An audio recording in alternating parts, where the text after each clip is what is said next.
बिस्मिल्लाहिर्रहमानिर्रहीम। अस्सलाम वालेकुम नाज़रीन, आप यूट्यूब चैनल देख रहे हैं। मैं इमरान खान हूँ। पाकिस्तान तहरीक इंसाफ के असद कैसर साहब ने एक बड़ा दावा कर दिया है और उन्होंने ये कहा कि 41 लोग ऐसे थे जो आज़ाद उम्मीदवार थे, और ये जो 41 आज़ाद उम्मीदवार थे ये सारे के सारे पाकिस्तान तहरीक इंसाफ को ज्वाइन कर चुके हैं, यानी एक बंदा भी नहीं टूटा। ये कैसे हो सकता है कि एक बंदा भी ना टूटे? यानी ये तो कभी हुआ ही नहीं और हो ही नहीं सकता। इसके बारे में तो सबके दावे थे कि बंदे इधर चले जाएंगे, उधर चले जाएंगे, ये हो जाएगा, वो हो जाएगा। जीतेंगे भी वही जो पाकिस्तान तहरीक इंसाफ के साथ गद्दारी करेंगे, और वो पहले कमिटमेंट देंगे कि वो बाकी पॉलिटिकल पार्टीज के पास जा रहे हैं। 41 में से एक भी बंदा नहीं टूटा। मिसाल के तौर पे कुछ चीज़ें आपके सामने रखता हूं कि हर बंदे को पता है कि अगर वो नहीं टूटेगा और इमरान खान के साथ खड़ा रहेगा तो वो गिरफ्तार भी किया जा सकता है। उसे पता है कि उसे जबरी तौर पे गुमशुदा भी किया जा सकता है, उसका कारोबार तबाह किया जा सकता है, उसकी फैमिली का कारोबार तबाह किया जा सकता है, मजीद मुकदमात उसके ऊपर बनाए जा सकते हैं, ख़ानदान वालों के लिए मुश्किलात पैदा हो जाएंगी, उसे नाअहल किया जा सकता है, बेशुमार मुसीबतें उसके ऊपर नाजिल हो सकती हैं इस मुल्क में अगर वो इमरान खान के साथ खड़ा रहा। फिर भी एक भी बंदा नहीं टूटा। और दूसरी तरफ लालच क्या थी? वजारतों की लालच, पैसे की लालच, ताकत की लालच, आइंदा के इंतखाबात की लालच, हर चीज की गारंटी और लालच दिए जाने के बावजूद एक भी बंदा नहीं टूटा। तो ये क्या किया? ये क्या किया इमरान खान ने कि बंदे टूट नहीं रहे। पाकिस्तान तो ऐसा नहीं था। पाकिस्तान में तो बंदे यूं टूट जाते थे, मसला ही कोई नहीं होता था। पीपल्स पार्टी जैसी मजबूत जमात को तोड़ के परवेज मुशर्रफ साहब ने बड़े आराम से एक और पीपल्स पार्टी में ग्रुप बना लिया था और अपनी हुकूमत करते रहे 5 साल। मुस्लिम लीग काफ को बड़े आराम से तोड़ के शहबाज शरीफ साहब ने पंजाब में एक फॉरवर्ड ब्लॉक बना लिया था और बड़े आराम से अपनी हुकूमत चलाते रहे थे शहबाज शरीफ साहब भी। तो यहां तो पूरी की पूरी जमातें टूट जाती थी, इधर एक बंदा भी नहीं टूट रहा। ये कैदी नंबर 804 ने किया क्या है, इसको जरा समझिए। इमरान खान जो है ना, वो अब खुद अपने आप में एक सिस्टम बन चुका है। उसकी खुद की अपनी एस्टेब्लिशमेंट है। उसने पाकिस्तान के आम लोगों को ख्वाब दिखाए हैं और एक अजीब सा सहर उसने पाकिस्तानियों के ऊपर तारी कर दिया है, और फिर उसके बाद एक भी बंदा नहीं टूटा। ये पाकिस्तान में नहीं होता था। लोटे सरेआम फिरते थे। इमरान खान की अपनी पार्टी के अंदर लोटे बनते थे, लेकिन इमरान खान ने जो लोटों के साथ किया और उसके बाद जो पब्लिक ने लोटों के साथ किया 17 जुलाई 2022 को, उसके बाद एक हमने देखा पाकिस्तान में एक नया ट्रेंड आया। जो लोटा बनता है पाकिस्तान के लोग उसको छोड़ते नहीं, लोग जाग गए हैं। उनकी सियासत तबाह हो रही है। वो बैठ के टीवी चैनल पे कहते हैं जी हम अगर अपनी वफादारी बदलेंगे हमारे हल्के में लोग हमें नहीं छोड़ेंगे, लोग हमें मारेंगे, हमें जलील करेंगे। ये है वो बदलता हुआ पाकिस्तान जहां पे फैसले चंद हाथों से और चंद ओहदों के हाथ से निकलकर ये फैसले पाकिस्तानियों के हाथों में जा रहे हैं। This is called democracy. जमहूरियत यही होती है जहां पे फैसले पब्लिक की विल के साथ होते हैं। वहां फैसले बंद कमरों के अंदर नहीं होते। वहां फैसले चंद ताकतवर लोग नहीं करते, अशराफिया नहीं करती। वो फैसले 25 करोड़ पाकिस्तानी कर सकते हैं। तो अब फैसला जो है वो पाकिस्तानियों के हाथ में आ चुका है और सूरत हाल यकसर तब्दील हो चुकी है। ये किया इमरान खान ने इस मुल्क में। अब जो सुप्रीम कोर्ट ऑफ पाकिस्तान का जो फैसला है उस पर अमल दरामद के लिए इलेक्शन कमीशन ऑफ पाकिस्तान ने जुमेरात वाले दिन यानी 11 मुहर्रमुल हराम को अपनी मीटिंग कॉल कर ली और उन्हें अपना इजलास तलब कर लिया है। यानी इलेक्शन कमीशन ऑफ पाकिस्तान को अब इसके ऊपर मुशावरत करनी होगी और मुशावरत के बाद पाकिस्तान तहरीक इंसाफ को मखसूस नशिस्तें देनी होगी, और पाकिस्तान तहरीक इंसाफ के जितने भी 41 लोग हैं इनको पाकिस्तान तहरीक इंसाफ का बाकायदा हिस्सा बनाना होगा।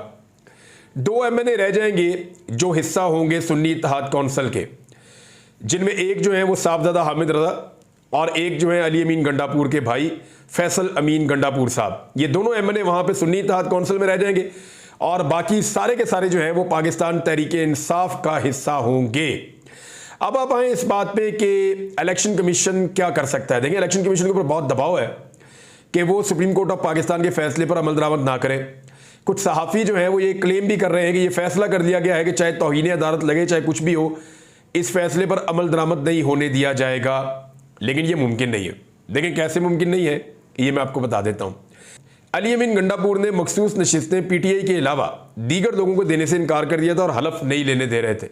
लेकिन उनके पास एक्चुअली इतनी बड़ी मेजॉरिटी थी कि जब भी वो हॉल से निकलते थे असेंबली से, तो असेंबली के अंदर कोरम ही पूरा नहीं होता था। उनकी मेजॉरिटी इतनी ज़्यादा है।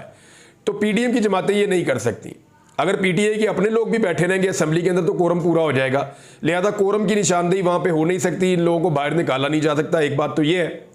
दूसरा, इलेक्शन कमीशन ऑफ पाकिस्तान को अदालत ने साफ कहा है कि अगर किसी बात में कोई प्रॉब्लम आए तो आके चैम्बर में पूछ लीजिएगा, आपको उसका जवाब मिल जाएगा। अब पाकिस्तान तरीके इंसाफ के जो लोग हैं, ये आज़ाद उम्मीदवार उनको ज्वाइन करना चाहें, जिस जमात को भी ये ज्वाइन कर ले, इनकी ज्वाइनिंग आप करवा दें। तरीके इंसाफ पॉलिटिकल पार्टी थी, तरीके इंसाफ पॉलिटिकल पार्टी है, लिहाजा इसको ज्वाइनिंग करवाने का हक है। अब वो वहां पे ज्वाइन कर लेंगे। दूसरा, उन्होंने ये कहा था कि फिर मखसूस नशिस्तों के ऊपर जो हक है वो पाकिस्तान तरीके इंसाफ का है। 15 दिन के अंदर उनके पास जितने बंदे आ जाएंगे उसकी बुनियाद के ऊपर वो अपनी मखसूस नशिस्तों की एक फहरिस्त जमा कराएंगे और उसके मुताबिक उनको वो सीटें मिल जाएंगी। मामला बड़ा सिंपल है। अब पीएमएलएन का तो इसमें रोल ही कोई नहीं है। हुकूमत ये फैसला करने वाली होती कौन है कि सीटें किसको देनी है और किसको नहीं देनी, क्योंकि वो तो कोरम की निशानदेही भी नहीं कर सकते, उनके नंबर इतने ज्यादा नहीं है। और तरीके इंसाफ के पास और ये जो ज्वाइनिंग दे रहे लोग, इनके अपने नंबर इतने ज्यादा हैं कि वहां पे कोरम की निशानदेही के बावजूद ये इजलास चलवा सकते हैं। तो नाज़रीन, हुकूमत तो इस मामले में ना 3 में ना 13 में ना उनका काम है ये, ना वो इसके अंदर कुछ कर सकते हैं। ये तो काम है इलेक्शन कमीशन ऑफ पाकिस्तान का कि सबसे पहले वो पाकिस्तान तरीके इंसाफ के मेंबर उनको तस्लीम करें। हलफ तो वो पहले ही ले चुके हैं। और उसके बाद अगला काम यह है कि मखसूस नशिस्तों की जो लिस्ट पाकिस्तान तरीके इंसाफ फराहम करे, उनको वहां से नोटिफाई कर दें। फिर वो पहुंच जाएंगी असेंबली के अंदर हलफ लेने के लिए। और कोरम की निशानदेही तो हो नहीं सकती क्योंकि पाकिस्तान तरीके इंसाफ अकेली भी मौजूद होगी तो इतनी बड़ी उनकी तादाद है कि उनका कोरम पूरा हो जाएगा असेंबली का।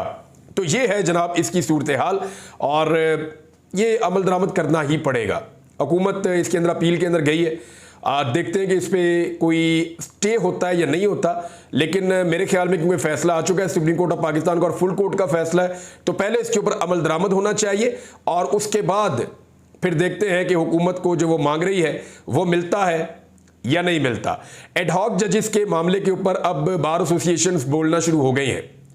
देखिए, 4 जजेस के नाम आए थे जिनमें से 2 ने कन्फर्मेशन दे दी है और 2 जजेस के बारे में खबर आ रही है कि वो इसका हिस्सा नहीं बनना चाहते। अब काजी फायद ईसा साहब की चॉइस के ऊपर तो नहीं होगा ना, ये तो सुप्रीम कोर्ट ऑफ पाकिस्तान के अंदर आएगा, फिर वहां पे फैसला होगा कि किसको बनाना और किसको नहीं बनाना। और बनाना भी है तो क्यों बनाना है, इसके ऊपर जो है वो Peshawar high court bar association ने और कराची बार एसोसिएशन ने, दोनों बार्स ने मुसम्मत कर दी है 9 मुहर्रम वाले दिन। अभी क्योंकि 9 और 10 मुहर्रम है तो 11 मुहर्रम से हमें नजर आएगा कि बाकी बार कौंसल्स और वकला इसके बारे में अपनी राय देंगे। हामिद खान साहब ने बहुत क्लियरली कह दिया कि ऐसा हम नहीं होने देंगे।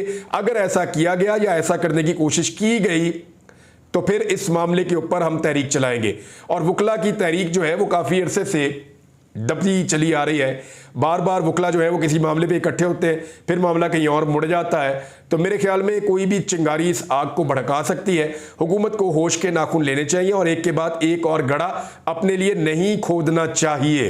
राणा सनाउल्लाह साहब का अगर एक स्टेटमेंट आप देखें तो आपको इनकी पूरी मेंटेलिटी इस वक्त की आपको समझ आ जाएगी कि ये क्या कर रहे हैं।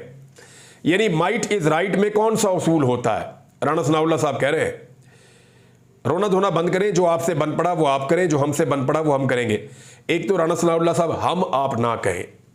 देखें, मामला ये है कि आप रियासती वसाइल को एक सियासी जमात के खिलाफ इस्तेमाल करते हैं, रियासती इदारों को और रियासती वसाइल को एक सियासी जमात के खिलाफ इस्तेमाल करते हैं, उनको उठा के जेलों में डालते हैं, बगैर मुकदमात के बंदे गिरफ्तार करते हैं, एमपीओ के तहत बंदे बंद करते हैं, उनके ऊपर बदतरीन टॉर्चर आप करते हैं, पुलिस को आप इस्तेमाल करते हैं ज़ाती फोर्स के तौर पे, बाकी इदारों को आप इस्तेमाल करते हैं। तो ये सारी सिचुएशन में राणा सनाउल्लाह साहब माइट इज़ राइट के उसूल के ऊपर अगर चलना है ना, तो फिर इस मुल्क में आप खुद कह रहे हैं कि ना कोई रूल ऑफ लॉ है और ना आइन की हुक्मरानी है, ना कोई कानून है ना आइन है।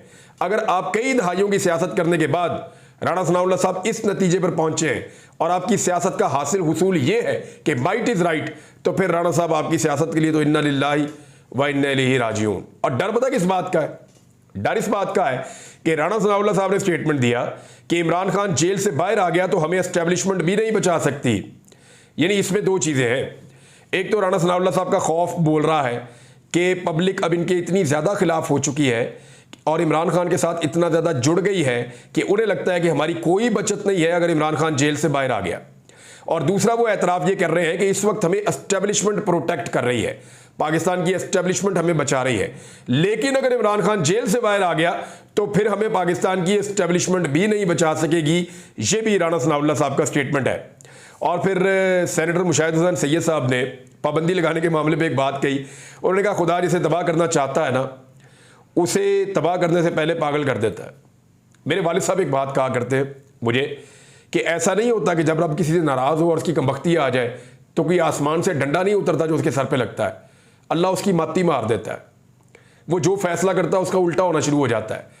ये मेरे वालिद साहब हमें समझाते थे कि उसके फैसले उसको गलत साबित करना शुरू कर देते हैं, उसकी अल्लाह ताला माती मार देता है, उसको सही बात ही समझ नहीं आती। तो मुझे लगता है इनकी मत मारी गई है। कभी ये कहते हैं हमने सुप्रीम कोर्ट से लड़ना है, कभी ये कहते हैं हमने इमरान खान से लड़ना है, कभी ये कहते हैं हमने पाकिस्तान की आवाम से लड़ना है, कभी ये कहते हैं हमें झूठे मैंडेट के ऊपर हुकूमत बनाकर दे दो, कभी ये कहते हैं जनाब हमें जो है वो एडहॉक जजेस चाहिए, कभी ये कहते हैं अपनी मर्जी की हमने अदालतें चलानी है, कभी ये कहते हैं जनाब हमने फलां जमात के ऊपर पाबंदी लगानी है, कभी ये कहते हैं हमने साबिक सदर पे और वज़ीर आज़म पे जो है वो गद्दारियों के मुकदमे बना देने हैं। यानी ये तो इनकी मत्ती मारी गई है, ऐसा लगता है ये दीवाने का ख्वाब देख रहे हैं। आप जिस काम के लिए इनको हुकूमत में लाकर बिठाया गया, अव्वल तो अवाम ने नहीं बिठाया, ये अवाम की मर्जी के खिलाफ जबरदस्ती आकर हुकूमत में बैठ गए। जिस मकसद के लिए इनको लाकर बिठाया गया, एक दिन इन्होंने उस मकसद के ऊपर काम नहीं किया। सुबह इमरान खान, शाम को इमरान खान, दोपहर को इमरान खान। ऐसा लगता है डॉक्टर ने खुराक नहीं दी होती कि आपने इतने बजे ये गोली खानी है, नाश्ते से पहले ये खानी है, नाश्ते के बाद ये खानी है, खाने के दरमियान में आपने ये गोली खानी है, रात को सोने से पहले आपने ये गोली खानी है। तो मेरे ख्याल में जैसे टैबलेट लेता है ना मरीज, और मरीज भी वो बेचारा जो वेंटिलेटर पे पड़ा हो, बिल्कुल ही फारग हो गया हो, इस तरह के मरीज वाली इनकी हालत है कि सुबह दोपहर शाम रात हर वक्त सोते में जागते में इनको इमरान खान के अलावा नजर ही कुछ नहीं आता। और भैया आपको जाली हुकूमत बना के दिए, काम तो कर लो यार, कोई लोगों को रिलीफ दे दे, कोई टक्के का रिलीफ आपने अभी तक पाकिस्तान की आवाम को दिया हो।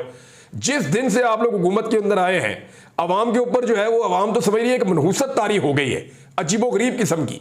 यानी आप उठाकर देख लें 10 अप्रैल 2022 से लेकर अब तक ये जो सबने मिलकर जरदारी ने, नवाज शरीफ ने, सबने मिलकर हुकूमत बनाई, वो जब से हुकूमत बनी तब से लेकर अब तक कोई एक अच्छी खबर दे दें पाकिस्तान के लिए, कोई एक अच्छी खबर दे दें पाकिस्तान के लिए कि जनाब ये चीज में पाकिस्तान आगे चला गया या बेहतर हो गया। हर चीज का इन्होंने बेड़ा गर्क किया, कोई एक चीज बेहतर नहीं हुई। मैं नहीं कह रहा कि इमरान खान साहब के दौर के अंदर कोई दूध और शहद की नहरें बह रही थी, लेकिन जो भी था ना वो इससे तो बहुत ही बेहतर था।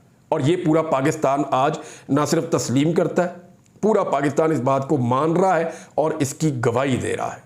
मखसूस नशिस्तों के मामले में थोड़ी सी तब्दीली हो रही, बाद में बात करेंगे इस पर। अब तक के लिए इतने, अपना ख्याल रखिएगा, अपने इस चैनल का भी। अल्लाह हाफ़िज़।